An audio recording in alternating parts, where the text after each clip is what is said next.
Hi there.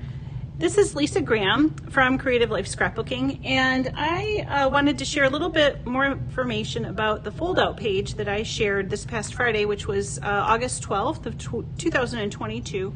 That was the featured project Friday post on Creative Life Scrapbooking. And I had some questions about how the fold-out page was done. So I'm going to share how I did this.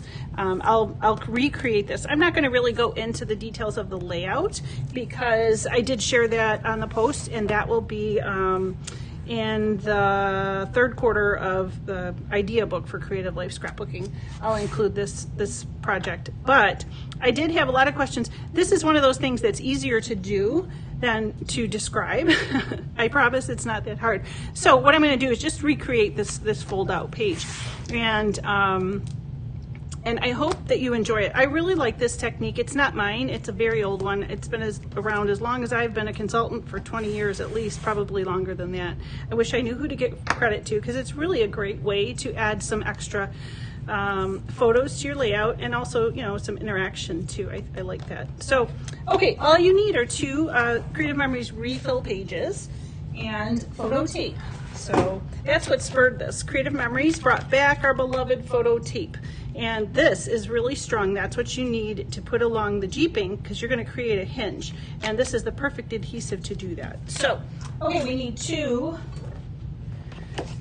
refill pages. One's going to be the one in your album that goes in the album the regular way, like on the layout that I did, that was oriented this way. And then the other one is going to be, you're going to create a hinge and you're going to adhere it to this so it folds out. Okay, so what we need to do to work on this one is we're going to need to first remove the staples. And this is called the jeeping of the page. It's a reinforcement. And we're going to use this little jeeping area as the hinge. So I use my multi-purpose tool for so many things, and I just pop it up in there, pull out the staple. You could use a staple remover if you have that, but I have these everywhere. I have them in my studio at arm's length. Okay, so you just take those out. So now what you're going to want to do is score along here. You definitely can use your multi-purpose tool to score. I like to use the 12-inch trimmer because it's very precise and very easy. Well, I'll say hard to screw up. How's that? If you do not have one of these yet, you got to get one, because I've had every single stinking trimmer, definitely all the Creative Memory ones, lots of other ones, and this one's really hard to mess up. What I love about this is you get these sight lines, and it will show you exactly where it's going to either cut or score. I have the scoring blade in here. So what I'm going to do, actually I'm going to flip it around, is I'm going to have this track right here, and it shows you where it's going to cut or score.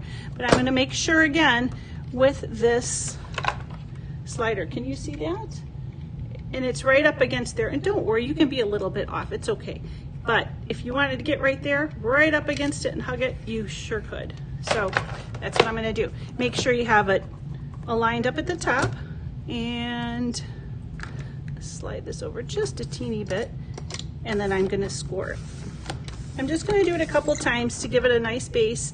I don't want to do it too much because it might, even though it's just a scoring blade, you don't really want to puncture that or rip it. Okay, and that's nice and scored. Very good. And do yourself a favor. If you're done scoring, pop your blade back in. It's not such a big deal with the scoring blade, but I know a lot of times I'll have a scalloped blade or something like that in there. I go to make a straight cut and it's scalloped. So just set yourself up for success. Okay, so now that's scored, you're going to fold it over, just like that. Okay, if you want, you can, use a little bit. They have those sanding blocks. You can do that or trim it up with your scissors. That doesn't really bother me that much. There's your hinge, okay? You have your page. It's going to fold out like this, so we're going to adhere this one to that, right like that. It's really, truly that simple. And in order to do that, we're going to put some photo tape along that edge. And then you need to take a look at your photo tape. The liner here is wider than the photo tape, so you've got some wiggle room. This one is, the adhesive's like right almost up against that edge. It's closer to that. So I'm going to use that as my guiding edge. And it's really sticky, So once you put it down, it's down pretty good. So, and again, you don't have to be exact with this, but you can even see underneath here. Maybe, I don't know if it'll show up. You can see underneath where the adhesive is. So I'm trying to get that almost about exactly as wide as the jeeping. Now it does have this handy dandy little tear thing in, but I usually just do that. But I stick it there on itself, okay? That's on there, and then you pull the liner off, and voila, see? It's truly almost, it's like it was made for this, because it's as wide as that jeeping. Got a little bit of an extra edge there. No biggie, fold it over. Again, pay attention to the orientation of your pages. If, like I used Fast and Fabulous pages, if you're going to do something with a pre-decoration or something on it, you want to make sure with white pages it doesn't make a big deal which way it goes, obviously. So I'm going to have it fold out here to the left. And that's all you do. You truly just line them up on here. Can you see? I'm just lining the jeeping edges up on top of each other. I don't know how to show you. Jeeping on top of jeeping. That's it. That's it. It's truly that easy. Okay, and then once it's in your album, boop, you've got all your extra pages. So I hope that helps. I do. I'll show you what I did. You definitely would want to put your page protectors still on. Grab my album again. Including it, the layout in the middle, you still want this protected. And all you do for that is you'll slide your first protector on, and then you got to put it over this little double jeeping, and then you slide it over again. And then you put your second page protector on. And what I did here, this is not covered, your jeeping isn't covered by page protectors, right? That's just by design. None of this is covered. I did not want that white sticking out. I wanted it to just continue across the page. So I put my paper over here. This isn't protected. So, but I'm going to tell you, I don't really think that this is going to get a lot of wear and tear. So I think it'll hold up. And if not, I'll put another strip over it.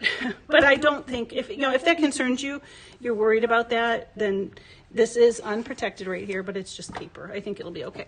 So, okay, that's our fold out pages. I hope you enjoyed them. I hope you tried them out, and we would love to see them on shared on our Creative Life Scrapbooking.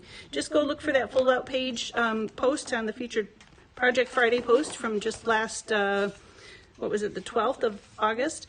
Pop yours in there, or just post it to the page, or our community group too. We have that too. We love seeing, what you do with this isn't even my idea, but our techniques, our ideas and stuff like that. Okay, make them your own. All right, we'll talk to you soon. Thanks.